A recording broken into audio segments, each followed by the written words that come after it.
It's their third meeting in less than 5 months. But this time around, there's a lot more at stake. In order for us to move forward to the next level of dismantling North Korea's existing nuclear weapons, the leaders of North Korea and the United States once again must have big ideas and take bold decisions. Moon Jae-in's first summit with Kim Jong Un back in April helped ease fears of imminent war on the Korean peninsula. A month later, a second meeting was held in the lead-up to Kim's historic summit with U.S. President Donald Trump. But now, with dialogue between Pyongyang and Washington at a stalemate, it's up to Moon to get talks back on track.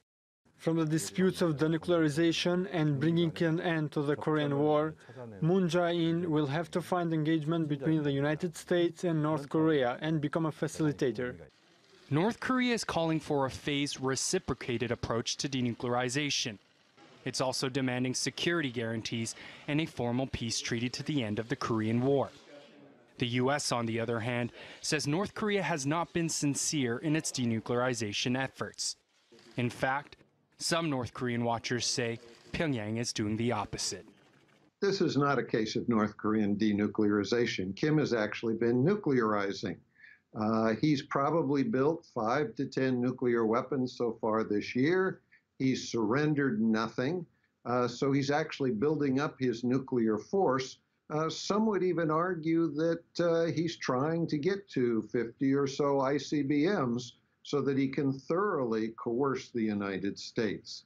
South Korean President Moon Jae-in will have to prove critics wrong with his trip to Pyongyang. He'll have to walk the tightrope in knowing that despite still being in negotiations, the United States wants concrete proof that North Korea will denuclearize, while Pyongyang first wants security guarantees.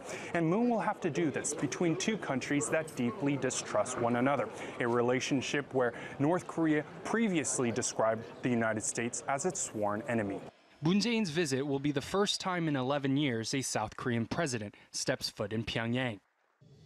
And while inter-Korean relations may be improving, peace on the Korean peninsula will ultimately depend on whether Moon can bring Washington and Pyongyang back to the negotiating table. Joseph Kim for TRT World, Seoul.